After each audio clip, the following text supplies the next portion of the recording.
Então, meus irmãos, vamos à leitura do texto de Mateus 28, versículos 18 até o versículo 20. Acompanhe.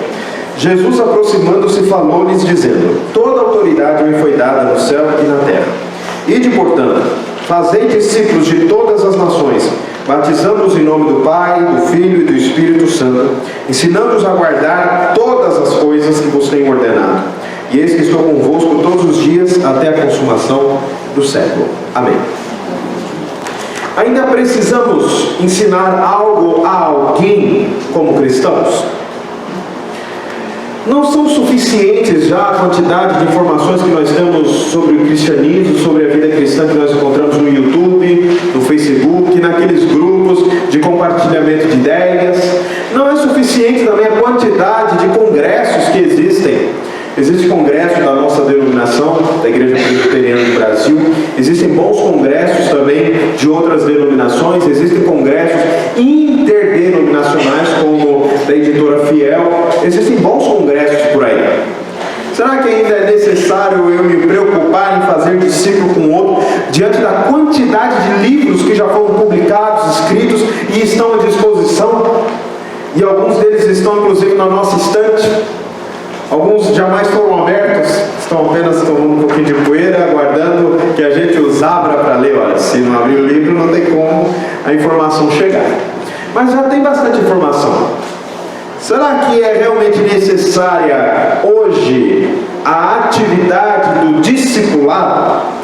Nós pretendemos responder com a seguinte provocação, que é o nosso tema: aprenda a fazer discípulos. Você sabe fazer discípulo? Alguém já te ensinou a fazer discípulo? Você já leu a esse respeito sobre isso, sobre esse tema? Nós entendemos que é um tema extremamente importante, até porque nós temos sido perturbados, até por mim mesmo, aqui os irmãos falando o tempo inteiro sobre isso.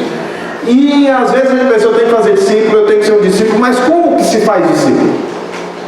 Nós encontramos aqui no texto, que já sumiu, mas vai voltar, aqui, fazer discípulos. Nós temos que fazer discípulos. E aí nós encontramos outra expressão, que além do dever de batizá-los, nós devemos também ensiná-los a guardar todas as coisas, não apenas algumas, que Cristo ensinou primeiramente aos discípulos originais, e que depois passaram a outros discípulos e essas informações chegaram até nós. E estão aqui. Mas será que a mera leitura das Escrituras, sem o acompanhamento de alguém, ou então o acompanhamento de algum livro piedoso, um excelente livro, a gente recomenda sempre alguma bibliografia que os irmãos devem consultar, e eu entendo que deve consultar mesmo. Mas será que tudo isso é suficiente? Será que fazer discípulo é algo que saiu de moda? Aprenda a fazer discípulo. Depois, ao final, você vai saber se saiu de moda ou não, se dá para substituir ou não, se dá para substituir isso por se inscrever num canal do YouTube, ou quem sabe fazer parte de um grupo do Facebook, ou seguir alguém no Instagram. Vamos lá? Primeiro, ensinando como é que se aprende a fazer discípulo. Aprenda a fazer discípulo. Primeiro, como é que se faz discípulo? Ensinando-os a orar. Lucas capítulo 11, versículos 1 e 2, nós lemos que os discípulos de Jesus chegaram e eu vou me permitir não fazer a leitura hoje, uma vez que já fiz essa leitura na semana passada. E aqui eu vou apenas lembrar-lhes da passagem. Os discípulos chegaram para Jesus e falaram: mestre, ensina-nos a orar como João Batista ensinou os seus discípulos. E aí o Senhor Jesus Cristo disse: então tudo bem, vamos orar. Vocês orarão assim: Pai nosso que estás nos céus, santificado seja o teu nome. E aí continua a passagem. O que nós aprendemos sobre isso? Que é possível aprender a orar e é possível ensinar a orar. Nós normalmente não pensamos nisso quando estamos falando a respeito das crianças. Como que as crianças aprendem a orar?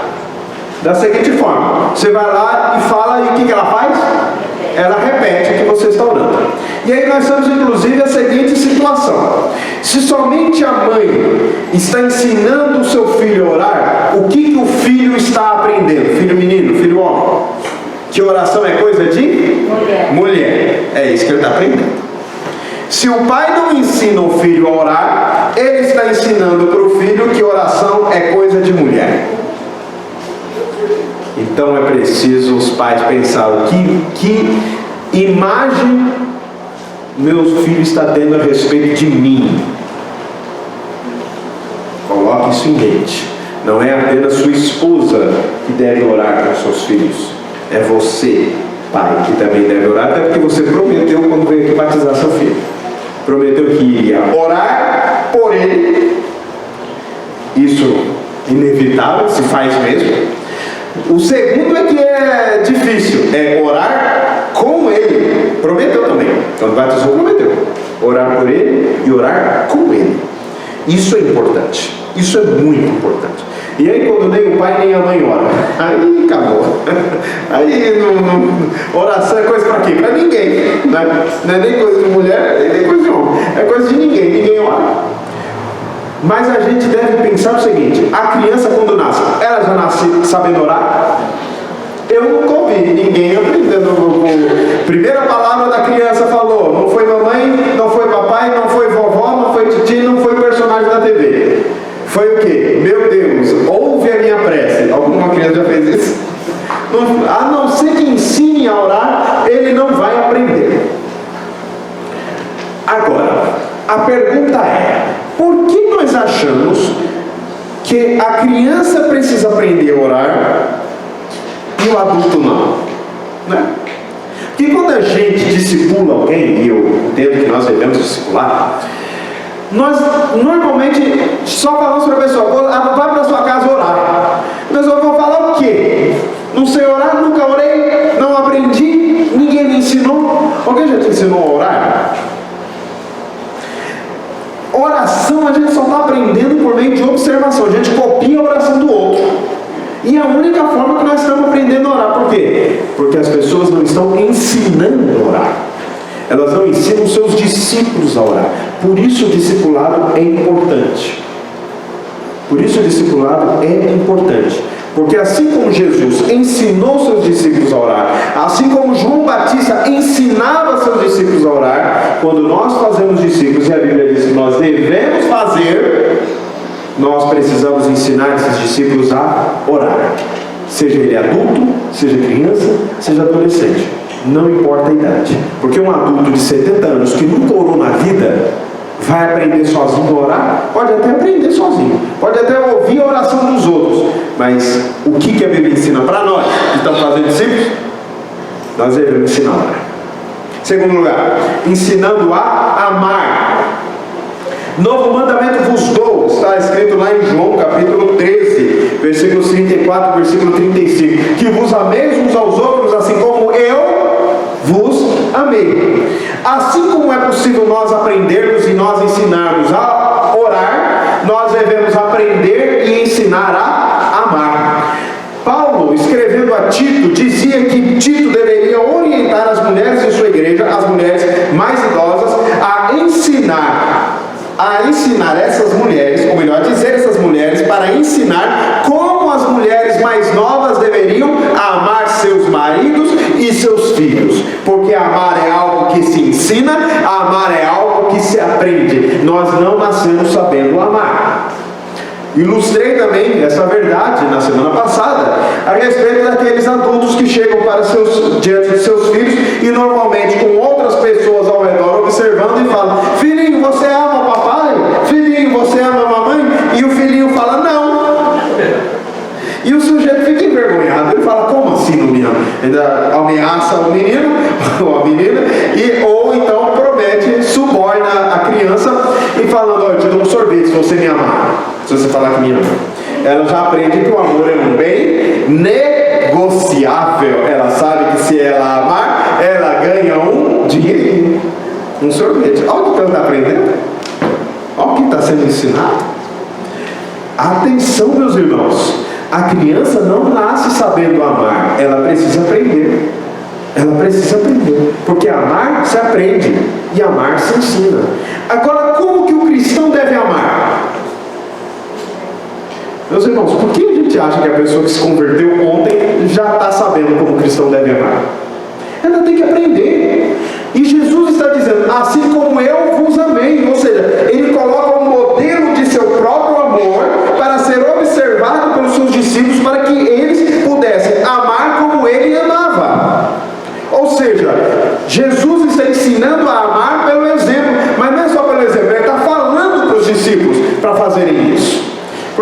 a gente dá até o exemplo, mas a gente não orienta, a gente não fala. E isso é importante. Aprenda a fazer discípulo. Como? Ensinando a amar. Amar de uma maneira cristã. Amar é um mandamento, não é uma opção. Amar é algo que se ensina, amar é algo que se aprende. E quem deve ensinar os discípulos a amar? O discipulador. Quem está discipulando. Terceiro lugar, aí nós entramos propriamente no assunto de hoje. João capítulo 13, versículos 12 a 16. O sermão é tópico, temático, ou seja, tem um monte de versículo. Pastor, antigamente Miguel Riso Júnior pregava assim, eu sei. Hoje em dia ninguém mais prega assim, né? Pois é. Mas Miguel Riso Júnior era quem? Qual era o título dele? O príncipe dos pregadores brasileiros. Só pregava sermão tópico. O que é sermão tópico? É isso que a gente fica caçando os versículos. Dá para dormir nesse sermão? Mas se você dormir, você pega o versículo seguinte. Tem que ficar acordado, não tem nada para copiar.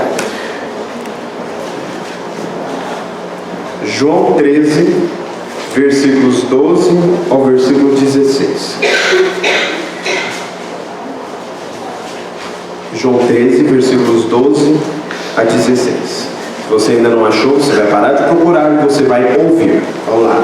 Depois de lhes ter lavado os pés, tomou as vestes e, voltando à mesa, perguntou-lhes: compreendeis o que vos disse? Vós me chamais o Mestre e o Senhor, e dizeis bem, porque eu sou.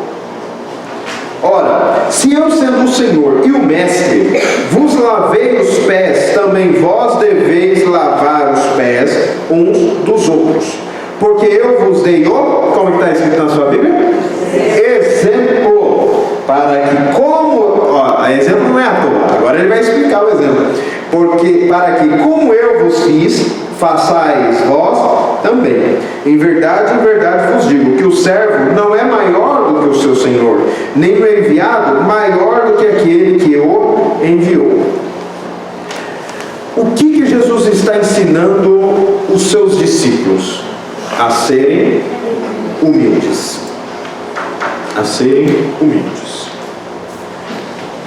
Não combina com um grupo de pessoas que sabe que foi salvo pela graça, ou seja, sem nenhum merecimento, ou seja, sem o nosso próprio esforço. Não combina com quem sabe que os seus pecados fazem separação entre Deus e nós, e não fosse a misericórdia de Jesus, o chamamento do Pai, a ação do Espírito Santo, a regeneração de Deus na nossa vida, nós jamais seríamos salvos. Não combina com quem sabe de tudo isso uma postura arrogante de dizer que é minha oração que faz, é a minha obra que faz, é o meu trabalho que faz, sem mim a igreja não é nada, sem mim a família não é nada, sem mim a sociedade não é nada. A gente quase está falando como Jesus, só que ele pode falar, nós não. Sem mim nada podeis fazer, só que a gente fala isso para os outros. Nem sempre com nossas palavras, mas por vezes com nossas ações. Não combina com quem sabe que foi salvo pela graça, pela misericórdia divina, uma postura arrogante. Nós devemos ter em mente, meus irmãos, que nós não somos nada. Sem Cristo, nós não estaríamos salvos. Se nós somos alguma coisa diante de Deus, é porque Ele nos salvou, é porque Ele nos amou, é porque Ele se encarnou, o Verbo se fez carne e habitou entre nós, entregou sua vida na cruz para a nossa salvação. Por falar isso, nós jamais seremos salvos. Então como é que eu vou ser arrogante? Então como é que eu vou ser orgulhoso? Então como é que eu vou achar que é a minha fé, a minha oração, as minhas obras? Não tem como não. Agora nós podemos agir sem humildade com o nosso discípulo e ensinar, portanto, para o nosso discípulo que é correto, que é permitido ser arrogante ou orgulhoso. Como? Vem o discípulo e você fala: eu sei orar, você calado me escute e aprenda. O segundo exemplo vai ficar mais engraçado. Eu sei amar, você tem que aprender. Já pensou uma pessoa falar um negócio desse? O terceiro é que vai ficar pior, quer ver? Eu é que sou humilde, você se espelha em mim. Aí acabou. Aí as palavras se fizeram tudo, né? O que acontece, meus irmãos? Nós temos que ensinar a humildade. Só tem como ensinar a humildade sendo humilde. Não tem como fazer diferente. Por isso Jesus fala, a humildade é assim. Você primeiro é, depois você ensina. Por quê? Porque fica difícil. O que é humildade? Humildade é que o texto está dizendo, embora Jesus seja um mestre e Senhor, e Ele não abre mão de ser tratado como mestre e Senhor, o seu ensino e o seu senhorio se dá de forma servil. Ele serve aqueles que lideram, ele serve aqueles que ele ensina. O ensino na igreja é um trabalho de servir. É um trabalho de servir. Nós já ouvimos, e essa frase tem parte, ela está correta, e parte eu enxergo que há um equívoco, o seguinte, que o púlpito não deve ouvir os bancos. E ele deve apenas vir às Escrituras, falar o que a Bíblia diz, porque nós devemos ser fiéis às Escrituras. Isso em parte está certo. Qual é a parte que está errada? A Escritura precisa ser comunicada para quem? Para o banco. Para o banco. Ou seja, o púlpito tem que ter em mente as Escrituras e as pessoas que estão sentadas no banco, ouvindo, com suas necessidades, suas lutas, suas tribulações e com aquilo que eles precisam ouvir. Já pensou confrontar um pecado que não é o pecado daquela igreja? Por quê? E a pessoa ainda fala, estou sendo fiel às Escrituras. Não, você está sendo descontextualizado. Você precisa saber o que a igreja necessita, o que a igreja precisa ouvir, não o que ela quer. Às vezes o que a gente quer? Só ouvir bênção, né? Eu mesmo sou assim. Chego lá, vou ouvir um sermão do Hernandes. Como é que eu faço? Escolho aquele que ele vai acusar meus pecados. Não, aquele que ele vai me prometer muitas bênçãos. Então, vou lá e já coloco lá.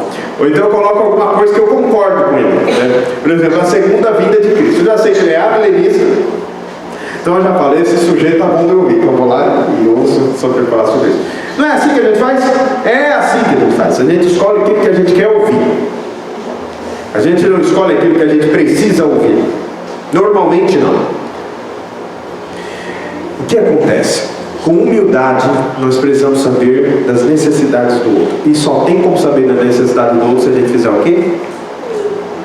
Escutar. Ouvir. Então o púlpito tem que ouvir os bancos. Ouvir a necessidade dos outros. E não há, pelo menos para mim, uma bênção maior nesse sentido do que participar dos grupos de discipulado. Porque lá eu entendo se o pessoal está entendendo ou não minha mensagem, né? Se a pregação está dando para entender. Porque às vezes não está. Como é que eu vou saber? As pessoas normalmente estão dizendo, pastor, não entendi nada da palavra hoje. Por quê? Porque seus exemplos foram horríveis. A explicação mais confusa do que eu entrei confuso, saí mais confuso. Normalmente as pessoas não falam assim. Até porque fica pensando, não, o pastor vai se melindrar, ele vai ficar aborrecido, ele vai ficar chateado. Ou então ele vai pensar que eu não sou muito inteligente. Então eu vou fazer assim, cara de inteligente. Nossa, não, entendi tudo legal, muito bem. O que acontece? Aí no grupo de discipulado vem o quê? O feedback, para a gente entender. Nós precisamos fazer isso com os nossos discípulos. Ouvir o que o discípulo precisa. Ouvir a necessidade do discípulo. Às vezes a gente chega com um caderninho, vou discipular. Está lá com o caderninho da cultura cristã, se você ainda não tem um, adquira. Nós temos alguns guardados porque precisamos fazer discípulo e a gente não está usando os caderninhos. Então está lá o caderninho, aí você pensa, lição 3. Aí o Juliano fala, estou com minha vida triste, ora por mim, vamos orar. Não vou orar por você não, é a lição 3, aqui não tem conversa. Não tem como ser assim, não tem como fluir dessa maneira, tem que ouvir. Nós temos uma liderança de discipulado que serve os outros. Os grupos de discipulado servem para servir. O pastor serve para servir. A liderança da igreja serve para servir. Senão não serve para nada. É isso. Tem que servir os outros. O discipulador não domina, mas serve. A forma como discipulador, arrogante ou humilde, será mais importante do que o próprio conteúdo das informações. E isso eu digo, meus irmãos, até porque a gente já percebe, vê alguns discípulos, sobretudo nas igrejas, que levam isso bem a sério e não deixam, inclusive, as pessoas serem membros da igreja se não passar por um processo de discipulado antes. A gente percebe que até a forma do discipulador falar, às vezes o discípulo repete. E alguns repetem a maneira de tratar os outros. Então, se o discipulador se pensa como dono da verdade, ele acaba formando um outro dono da verdade. Um outro dono da verdade. E até para dizer bom dia, o sujeito chega lá e fala numa empáfia que não tem como. Por quê? Porque a forma como a gente discipula fala até mais alto do que o próprio conteúdo que a gente está passando, do próprio conteúdo que a gente está falando. Há relações de ensino que são mais baseadas na hierarquia do que no serviço. Diz o ditado: manda quem pode, obedece quem tem juízo. Com Jesus, porém, não era assim. Aquela frase que muitos pais falam para os seus filhos: faça o que eu falo, mas não faça o que eu faço. Não dá certo, não tem como. A maçã não cai muito longe da árvore. O filho não será muito diferente do pai e da mãe. Por quê? Por causa do exemplo. Jesus está dizendo: olha o exemplo que eu dei. Vocês, discípulos, façam também o mesmo. Se eu, que sou o mestre, Senhor, lavei os seus pés, lembrem-se de lavar os pés uns dos outros. Quarto lugar, como fazer discípulos? Ensinando-os a permanecer na verdade. João capítulo 8, versículo 31 a versículo 32. João capítulo 8, versículos 31 a 32. Irmãos, perceberam que os nossos textos estão quase todos em João. Excelente, né? Porque aí assim a gente não fica mudando tanto de parte. João capítulo 8, versículos 31 ao versículo 32.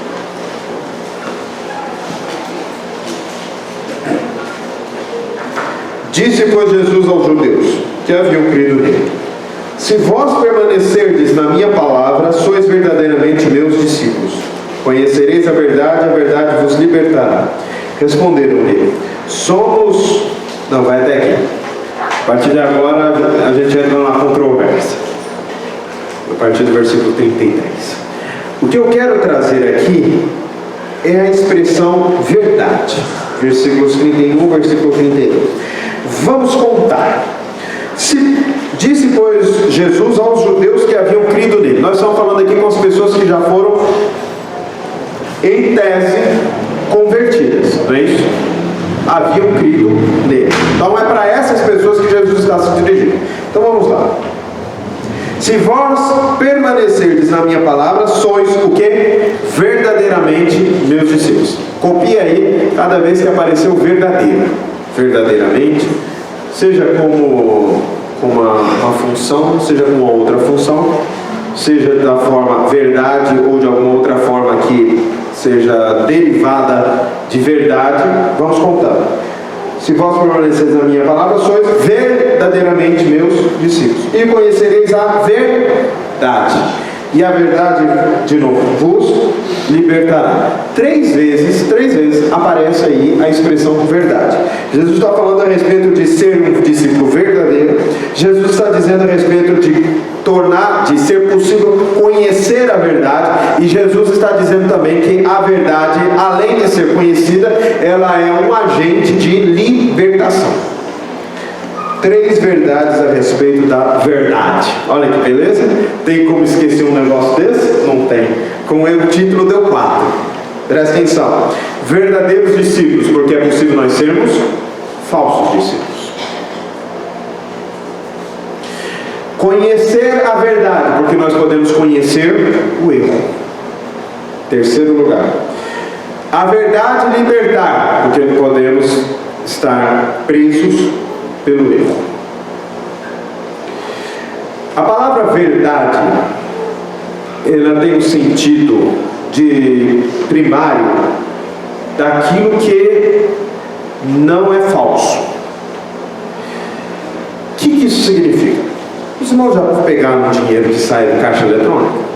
aquele dinheiro nós presumimos que seja o quê? Verdadeiro. Verdadeiro.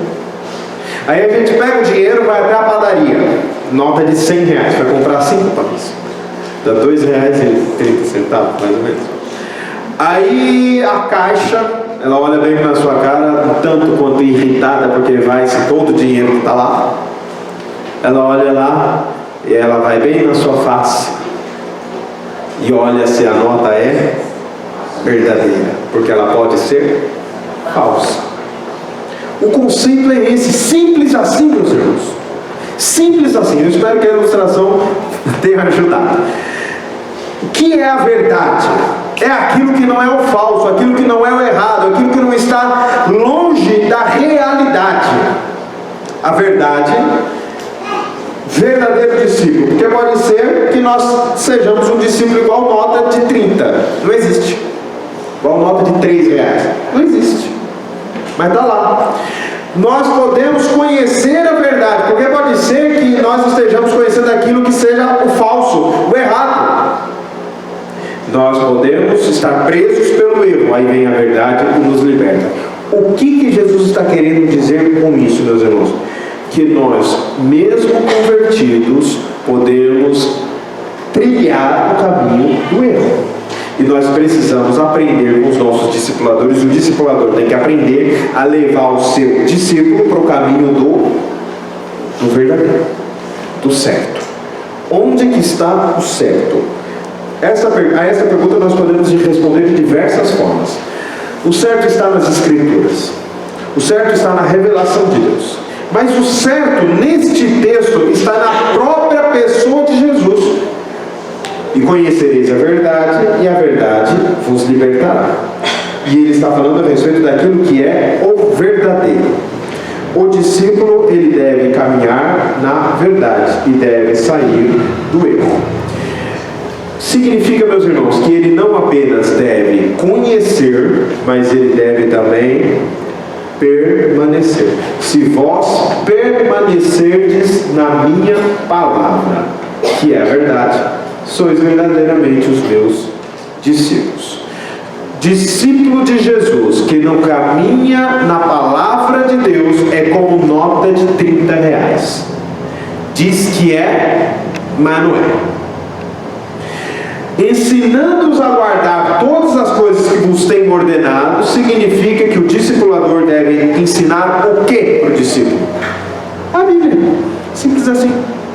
E deve ensinar não apenas algo, mas deve ensinar a permanecer na Bíblia. A permanecer na Bíblia. Ah, eu não sei orar. Vamos aprender na Bíblia o que é oração. Como orar. Ah, eu não sei o que é um casamento. Vamos aprender na Bíblia o que é um casamento. Ah, eu não sei o que é a criação de filho. Vamos aprender na Bíblia o que é a criação de filhos. Ah, eu não sei o que é a vida profissional. Vamos aprender na Bíblia o que é a vida profissional. Na Bíblia tem ensino para soldado, na Bíblia tem ensino para cobrador de imposto, ou seja, agente fazendário. Né? Na Bíblia tem coisa para aprender o rei, ensina o rei a ser rei. Ensina o fazendeiro a ser fazendeiro, a como tratar seus empregados, a como tratar seus animais. Está tudo na Bíblia. Está tudo na Bíblia. Ensina a respeito da origem do universo. Não se preocupa em explicar as suas minúcias, mas diz como é que o universo veio a existir. Ensina um monte de coisa. E o discipulador deve ter. Ensinar seu discípulo a permanecer. Uma coisa, meus irmãos, é você saber de algo e passar para trás, afastar. Outra coisa é ensinar e permanecer naquilo que a pessoa está. Esse é o mais difícil, a perseverança nas Escrituras. Só que a gente só consegue ser discípulo verdadeiro se a gente permanecer na Bíblia. Senão, não tem como. Tem que permanecer nas Escrituras. Isso é fácil, não é? Isso é muito difícil. Porque se você já tentou discipular alguém, se você já discipulou alguém, você vai saber que o sujeito aparece na primeira semana, ele está nas Escrituras, ele está casado com Deus, ele quer saber de Deus, ele não quer saber de outra coisa. Mas na segunda vez ele já aparece lá, parece que desviou. Aí o que a gente faz? O discipulador faz? Pacientemente, leva tudo de volta, traz lá, anda de novo mais uma milha, dá outra capa, dá outra face e vai e caminha com sujeira. Na terceira semana, ele está, no dizer dos antigos, com o coração embandeirado por Jesus. Ele só quer saber de Deus. Ele está cantando, eu quero é Deus, não importa o que vão pensar de mim. Na quarta vez ele nem aparece, porque ele estava de ressaca. Bebeu tanto no dia anterior e nem apareceu no encontro discipulado. Aí que se faz? É difícil, meus irmãos, ensinar a permanecer nas Escrituras, porque nós mesmos temos dificuldade em permanecer nas Escrituras. Se é difícil para nós, é difícil para qualquer um. Então, não podemos desistir. Não podemos desistir. Porque se Deus nos sustenta, por que eu não posso sustentar o outro? Se Deus nos atrai a si, por que eu não pode atrair o outro? Ele pode atrair e ele vai atrair.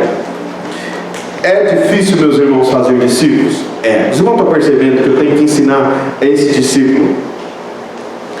E se alguém pensar assim, não, eu não tenho ninguém para discipular. Primeiro, se você é pai, se você é mãe, você tem que discipular seus filhos.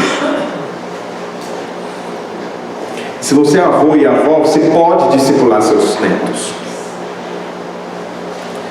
Às vezes você tem liberdade, você é um tio, uma tia que pode discipular seus sobrinhos. Você tem liberdade para isso? Às vezes não tem, mas às vezes tem.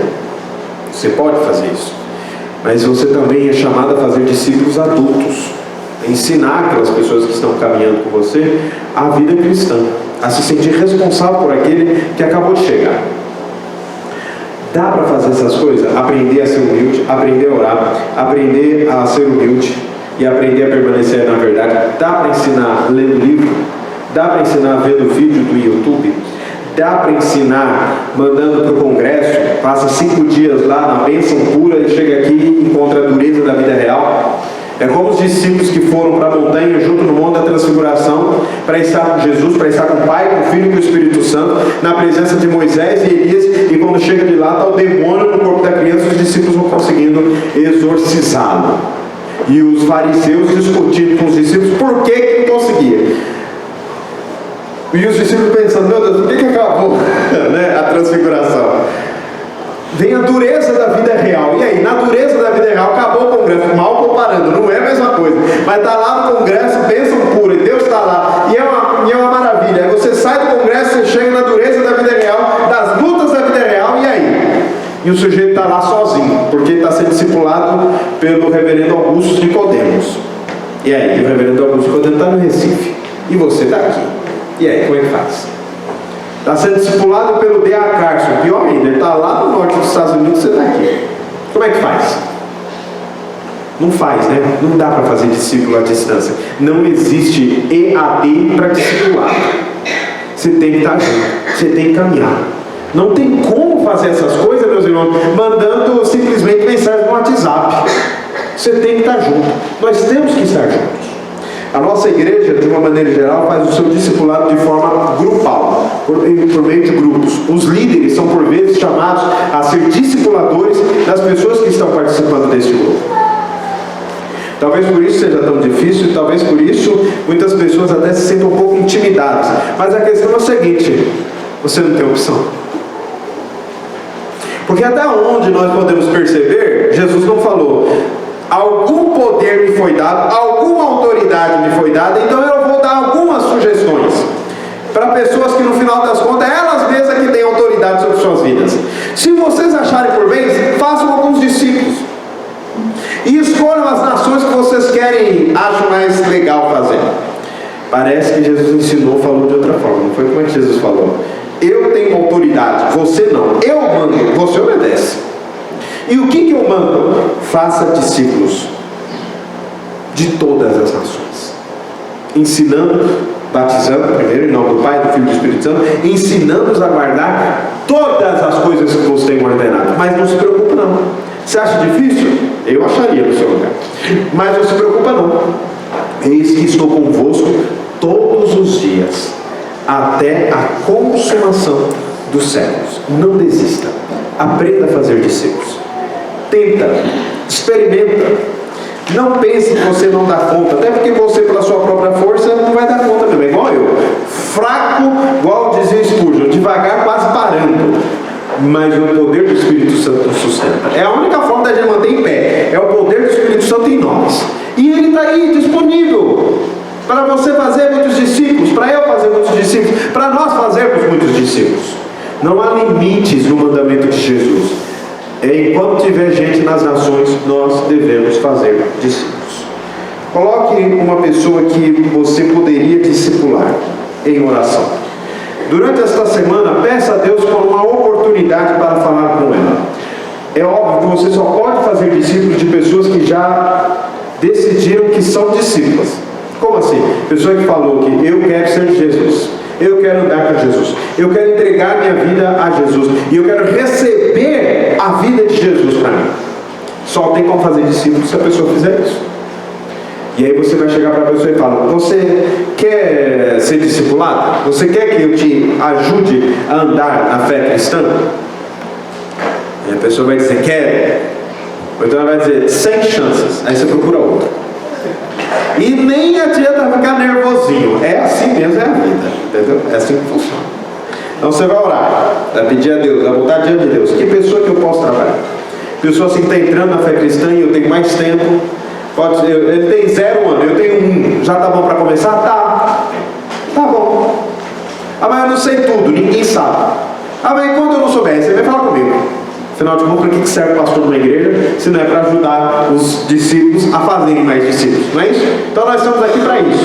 Aí se eu não souber, me viro, eu tenho que me virar fazer o quê? Não tem como falar, não tem como dar a questão por empatada. Eu tenho que me virar. E aí nós vamos procurar ajuda em Deus para que você possa fazer muitos discípulos, para que eu possa fazer muitos discípulos. A igreja é formada por discípulos que fazem discípulos. Está na Bíblia, isso precisa ser feito e não uma opção. Agora, o que você vai fazer essa semana? Você vai começar orando. Até quarta-feira você vai orar: Senhor, me ilumina, porque eu não quero ser um crente desobediente, eu quero ser um crente obediente. Ao pastor não, a palavra. Me ajuda a entender, me mostra quem que eu posso ajudar a caminhar nesta trilha, no trilhar de uma vida como discípulo de Jesus. Aí você vai orar, vai pedir a Deus e vai chegar lá e vai se colocar à disposição do outro. É assim que funciona? É. Ou então você vai entrar no grupo de discipulado, você ainda não fez, e vai participar conosco. Isso é importante?